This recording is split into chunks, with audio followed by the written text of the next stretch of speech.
What's up? What's up? What is going on? This is a kind of an interruption to the series I've been doing on Digimon World 2003. Just to show off this guide, I'm finally 99.999% done with it. If I make any updates, they're going to be rather small, mostly like post game updates. Um, this is just to cover what this guide is and how to use it. So, oh, we're going to start off with the bibliography. So, a list of very useful guides that helped me build this kind of distillation guide because this is a distillation. I'm assuming if you're playing this game at this point, you've already played this game, so you don't need to be walked through every single thing in the game. It's more to show you, hey, don't forget to do this, don't forget to do that. It's kind of like a checklist of sorts, and then it does have some more detailed things labeled out for you as well as mechanics. So table of contents works as a table of contents should. Um, if you go to any spot on it besides the story, because the story doesn't work like that for now, you could just go right back up to the table of contents and choose another thing to go to. So we have the storyline, the mechanics, the partner builds, the card battle, and then fast traveling mini circuit board shortcuts and stuff like that. Um,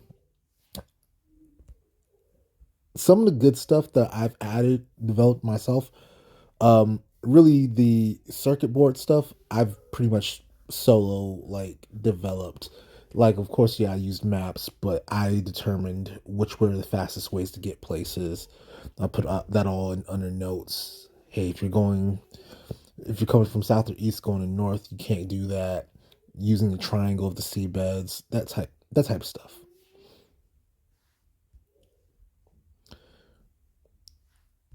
Speaking of the storyline, like I said, I don't have warps back to the top yet, but it's very straightforward. Like, there's not a ton of, hey, do this thing. It's basically, don't forget to do things that you need to do to move the story forward. So it stops you from getting stuck, basically. There's still, you could almost call it, I wouldn't call it spoiler free because you could read ahead, but it's very low amounts of spoiler content. It's not going to tell you everything that's happening. And that's by design. So if you are blind, it keeps you blind. If you know exactly what you're doing, it doesn't over preach to you, doesn't give you a whole lot of words to read. And then are, uh, if you kind of want all that knowledge, then you've got bibliography here to go see exactly all the different things. Mechanics, what stats do, breaks down stuff, and of course, I always reference people if I'm going to grab stuff directly from them. So, Chaos Beelzemon's guide, I basically quote it word for word here. So, I basically say, hey, make sure you go view that because that's the where I got it from. Base stats for each Digimon. Instead of listing them out in numbers, I kind of just list them out. What are you actually getting? Right? Because you can show people numbers and their eyes will roll backwards. But hey, if you're using Kodamon, you're going to have high health and speed, high strength, low defense, average mana pool, low spirit, average wisdom. Not a bad Digimon at all. Like, it's a very, very average Digimon. And then when you add its evolution pool and its learn sets as a Dynamon, it's actually very, very good Digimon. But this basically gives you an overall what is this Digimon like? You pick Kodamon up, he's going to be fast and have physical damage. Usually learns physical fire, ice, and high crit skills. Actually, he also learns heals too. Oh, we're making an adjustment on the fly. Building it while we fly, guys.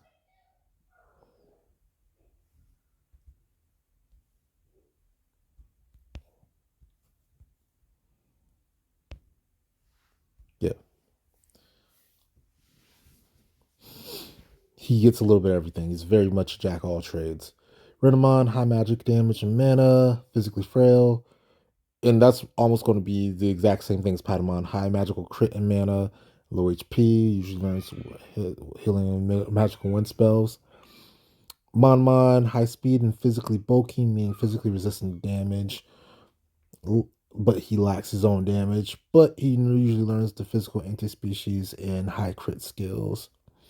Vmon has high charisma and magical bulk and crit, but otherwise average. Usually learns magical ice, wind, and healing. And we just go through them all. Anything. The only thing I forgot was, besides the Kodamon thing, usually learns item stealing, buffing, and countering skills.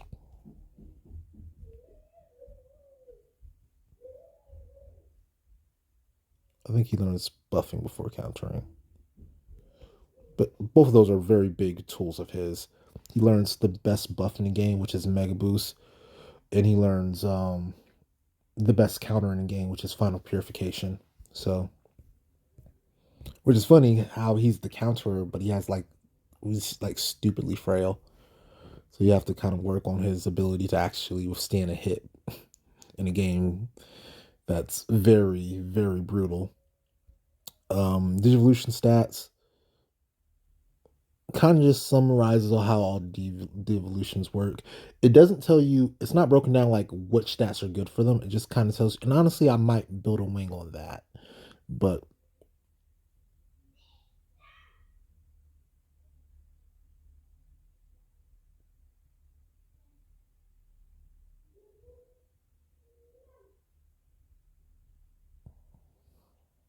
just going from top to bottom, from worst to best. So at the very, very top, you have Beelzemon as the single strongest Digimon in general, because this was a generalized list, right? It's a summarized list. So at the very, very bottom, we have Greymon. At the very, very top, we have Beelzemon.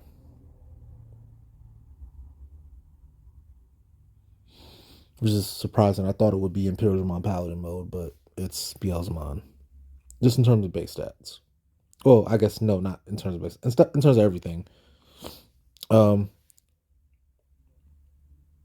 yeah, Dark Skewer, Blast Mode. Yeah, Beelzemon has a lot of great tools actually.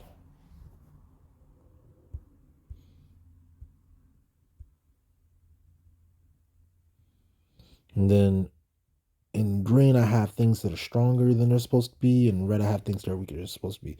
So you'll see a lot of Angelomon, Metalmon, Metal Garurumon, Rosemon in the weaker tiers. And then you'll see a lot of Mega Gargomon, Myotismon, Kabuterimon especially, because Kabuterimon is literally an ultimate always. It's just, I don't know why they didn't use Mega Kabuterimon instead of Kabuterimon, but they did. They should have used Mega Kabuterimon in my opinion. Whether it's red or blue, I would have preferred blue because blue's almost never used because it's the viral version. But yeah, either way,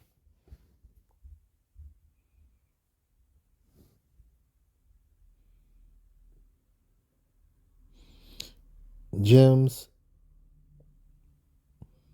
tells you how to get all the stuff in gems. I don't think I've added tickets here. I think I need to add the tickets. Yeah, and just other things that come to understand. Yeah,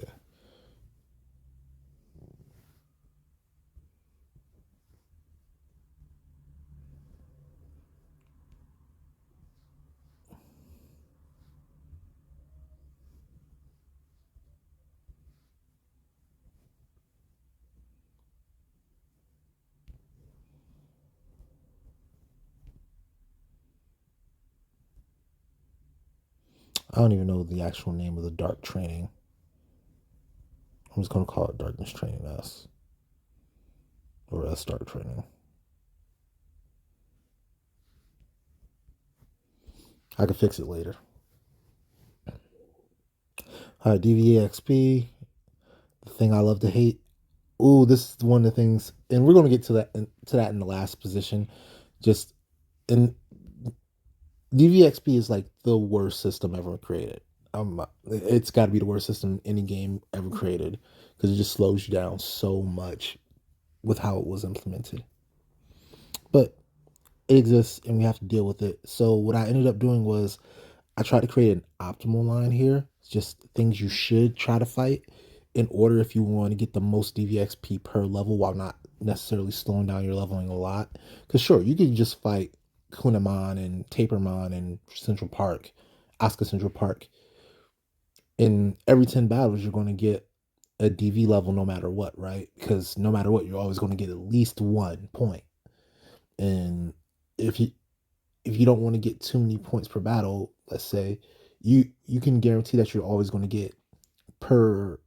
If I'm not mistaken, Tapermon has what gives you 10 XP or something like that, less than that. You could get some pretty low per level experience yields, which will allow you to per level get your Digivolutions unlocked faster.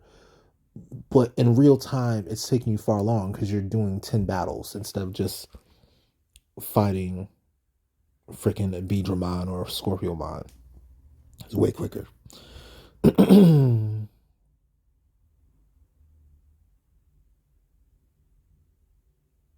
And then I also link the leveling builds directly to here. Ooh, I need to link back. Hold up. Give me 1 second.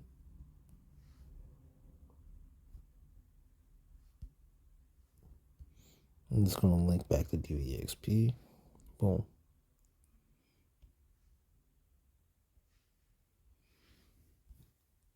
Yeah. I always like to link back places. So if you go one spot, you can find your way back. All right. Equipment notes, like yeah, usually a pair of one-handed weapons is better than two-handed stuff. Selfish effects. Oh, actually, this is wrong. I just found out this is wrong. So, um,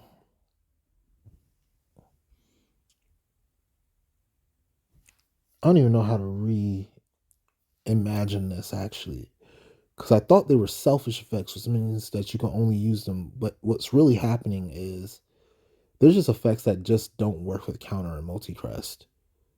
Um, and it's mostly to do with weapons. So it's a little bit different than how I have it labeled now. I'm gonna fix that, but by the time you see this, actually, by the time you see this will get fixed. So ignore what you're seeing on the screen right now. I'm gonna redo this so that it's more accurate and it's easier to understand. All right. And then just generalisms. Bows are usually better than halberds if you have the option. Spears versus wands. Of course, Runamon, you can also use halberds if you want to. Stuff like using the heavy armory if you can.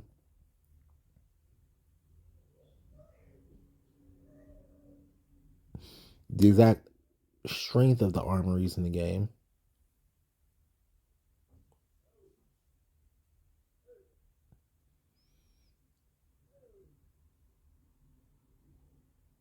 Then how to get all the Infinity plus one epic weapons.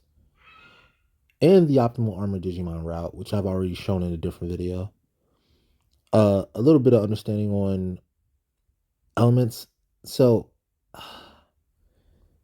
ice is the worst element in the game, in my opinion, especially late game. Earlier in the game, it's useful because you can beat up Dolphmon with it, and pretty much all the water types. I think maybe even Quellamon in the early game. Let me double check that. Let me just double check that because I might be wrong. I just want to make sure it's good against Quellamon because that's the main one that you have to fight early on when it comes to waters. Um, so Quellamon. Yeah, Colemon's weak to ice.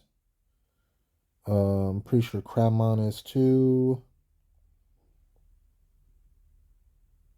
Nope, he's a Crabmon. Interestingly enough, is not weak to ice. Weird thing to be resistant to, but it's magic in general, so it'll work. The last one I would actually care about is Seedramon. I think it being part dragon usually. Yeah, Seedramon's not even weak to thunder. He's only weak to dark. But yeah,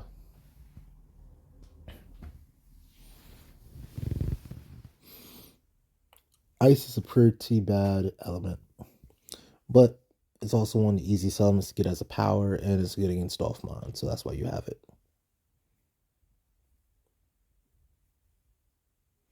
Um, Thunder is probably the best element overall, just because there's so many machines in the game. There's so many water types in the game, and the vast majority of them are weak to thunder. So yeah, usually if you have thunder, you're straight. If you have thunder, you're good to go. Machine is kind of like a hits everything. Honestly, I just need to write this stuff down. Like, yeah, no. It's basically hits everything. Like in summary, it hits everything pretty well except for itself. Um, Dark is actually a significant, a very, very good physical type to use because there are no dark physical moves. And yeah, you probably just want to be using physical dark moves a lot of times if you can. Actually, no, I'm lying. Terror Destroyer is the only physical dark move in the game, I think. It's the only one, yeah. And it's pretty weak. It's like weaker than War Greymon's Terra Force, and it's way weaker than Metal Wolf Claw. It's for 20 base power, but still, it's kind of bad. Then how to load everything, where you can get everything from, the fields as well, where you can get those fields at, and then some combos. Dark plus Wind is actually really strong because Wind is super effective against Dark, and Dark is super effective against mammals who tend to resist it. Um, tend to resist Wind. So those two together just make a really good combo. Um, Thunder and Wind, again, just a really good combo. The only thing that Thunder isn't like at least neutrally effective against usually is are insects. Insects resist Thunder, which is you would expect with the Kabuteria line, right? They'll have Thunder attacks. However, Wind is super effective against insects, so they just happen to be a really good combo together.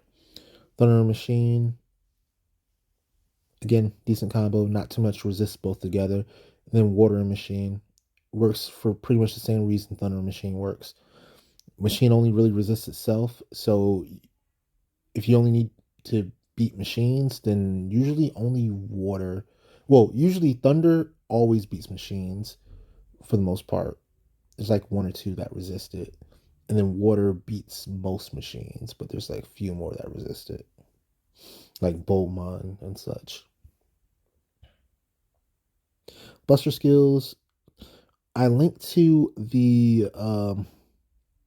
there's a game facts page that covers each Digimon that's affected by each Buster skill. I link to it. I don't just copy and paste it here. And then I just go over which ones you should be using, which ones you should not be using. Like Fish Buster on Candramon makes 0 sense to use. If you want to load it and then use it on a different ultimate instead of a mega, or I should say perfect, so there's no confusion. If you want to use it on a different perfect level Digimon, that makes okay sense. But if you want to use it, let me get this out of the way. If you want to use it on a mega, don't make no sense because megas have a minimum default power of 240 unless you're like Rosemon. So yeah, all your busters. Oops, I slid a bit. All your busters except for Dynamo Cannon are going to be weaker by default than your default attack. But if you're using Dino Buster on a dinosaur, it's going to be 250 into 250, which is higher than. Oh no, excuse me. Wait, 300 instead of 240. So that's why you still keep those around even though they're weaker. Builds. When I say builds, I don't mean items. I should add items, honestly, but I don't mean items. I mean builds, like actual. Here's how you level, because what items you get is almost not even relevant because at the end of the day training is just going to be better than items. Like you could use the freaking dagger at the beginning of the game if you want to, as long as you have your strength at 999, it's not going to make any effective difference, as far as I know. So it's much more important to get your actual life together when it comes to unlocking Digimon and moves. So I try my best to come up with a good leveling plan for each Digimon. I try not to go overkill when it comes to, hey, you're already at level 40. That means you've got your mega. So you probably don't want to be doing too much leveling anymore because that's extremely boring. It's the worst part of the game. Um, so I try to restrict it to 400 or less when it comes to these unwanted digivolutions. Unwanted digivolutions are literally only after reaching rookie level 40, which means you have your mega unlocked. Um, Before that, I don't really count stuff that you don't want to be doing because you're clearly still playing the game at that point. You're not trying to finish the game. But if you're past level 40, you're probably trying to finish the game at that point, and therefore unwanted digivolutions start counting against how much fun you're having because now you're just grinding for the sake of grinding instead of grinding because you need to beat the next boss. So Kotsumon probably has the easiest route to Imperial Paladin mode, which a lot of times I'm thinking, how do I get to Ancient Greymon, which is the fusion of Imperial Paladin mode and Diaboromon, and you have to really think, you know, sometimes you have to look up Digimon and like really deep dive, like how do you actually get there? Renamon is another cool one.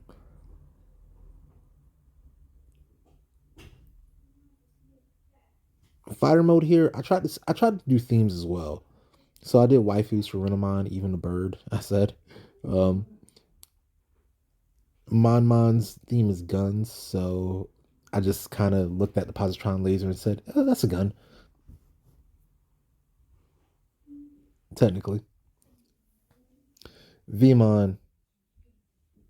Uh, the whole theme of Vmon is just getting in paladin mode as quickly as possible. Again, it's actually very similar in time spent to Kotamon here, 170, 135. That's 305 versus what? Oop, I'm all over the place.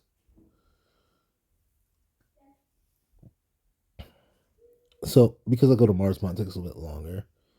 Um, if I only want to Imperial Paladin mode, it would only take $1.75.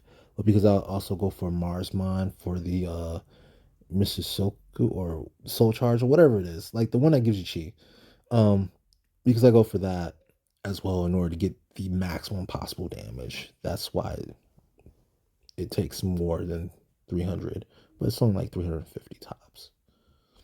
I think it's 340 actually. Yes, 340. Um, Patamon I think is the most cursed of them all, just because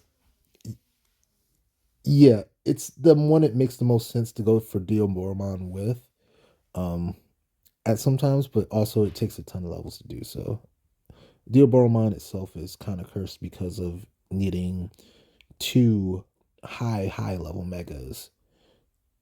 Well, one is a high level, like Grinquagamon is a higher level mega, and then it needs another mega as well, which is Black War Greymon in order to reach level 99 in order to unlock it. So anything that goes for Diaboromon is going to have a rough time to start with. I don't know if I go for anybody else with Diaboromon. Probably not. Yeah, I don't.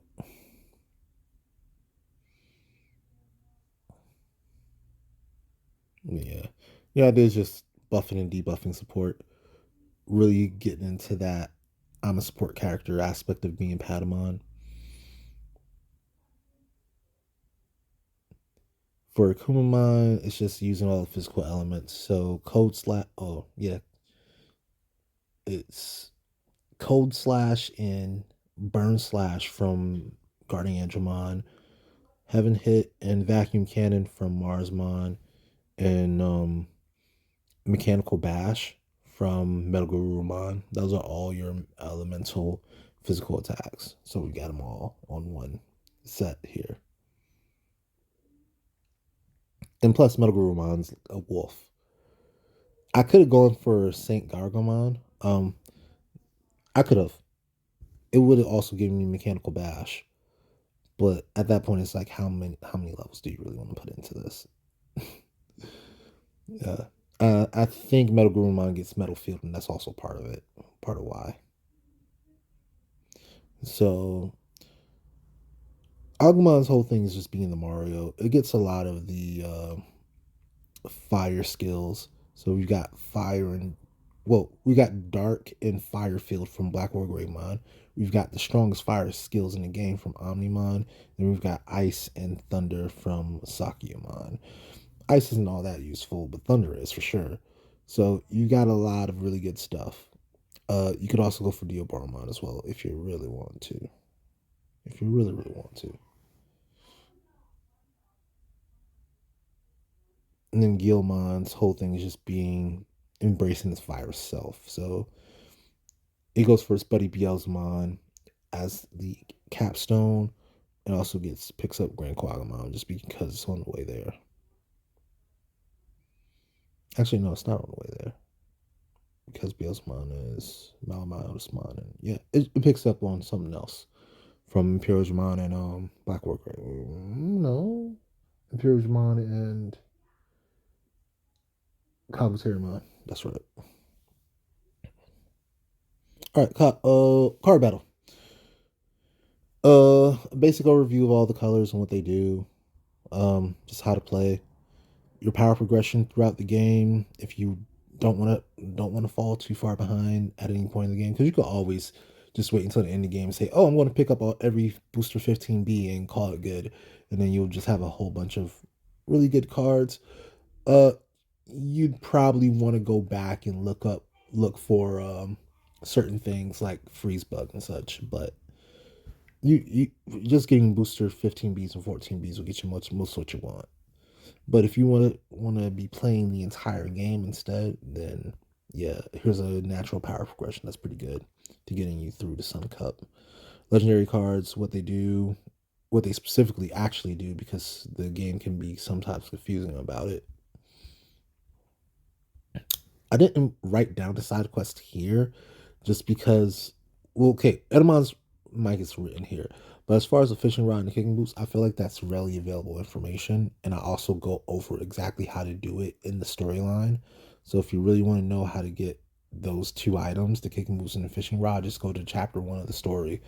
It's probably the first thing you do in the game besides fighting the first gym leader. Um, and then pack locations. I've added a lot to this. Most of this is from Caspiel's guide. Like 85% of this information is from Caspiel's, like word for word from him. But this A stuff, the alpha packs, I added. I just figured out where a lot of them were, or what you call it, ripped that out of his stuff as well. And yeah, just well, drummed it up, added a list. Hey, if you're looking for alpha packs instead of Bravo packs, here you go.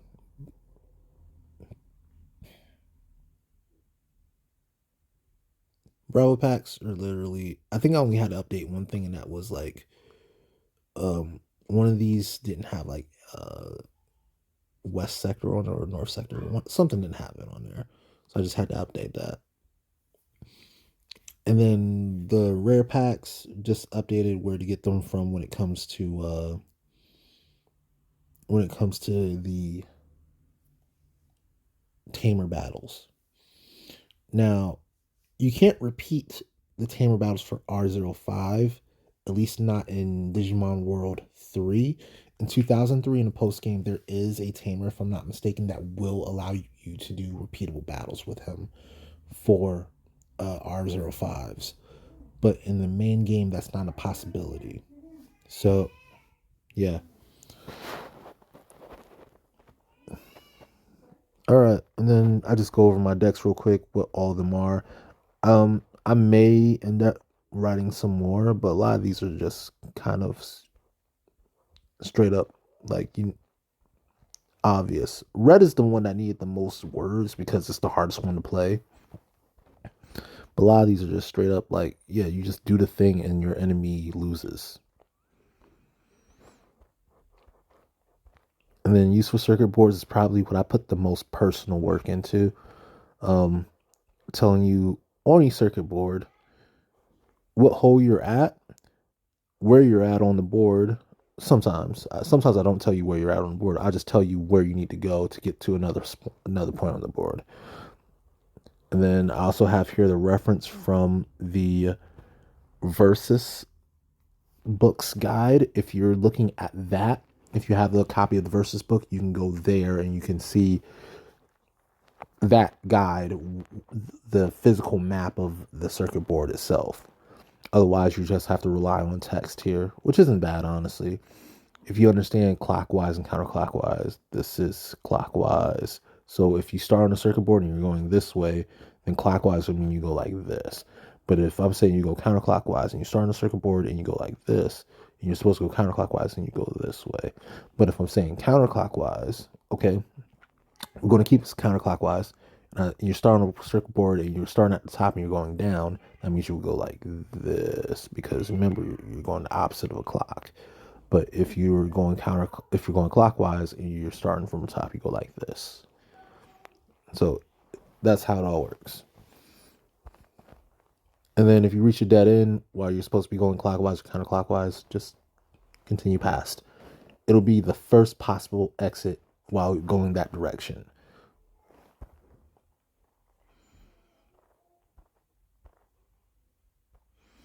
And then yeah, I don't list off like all 30 circuit boards or 32. I forgot exactly how many there are.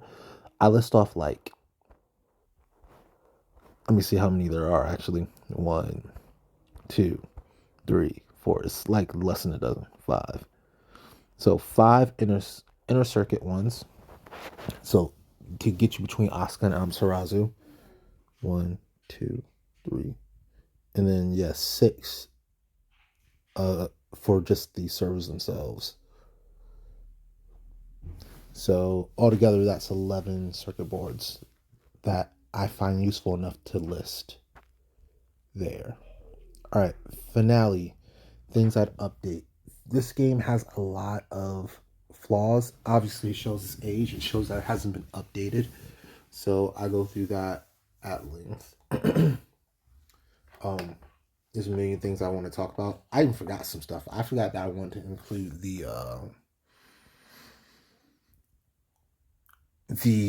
what you call it, the Infinity Plus One weapons as part of the unique gear instead of using the unique gear by itself. But that's a whole other thing.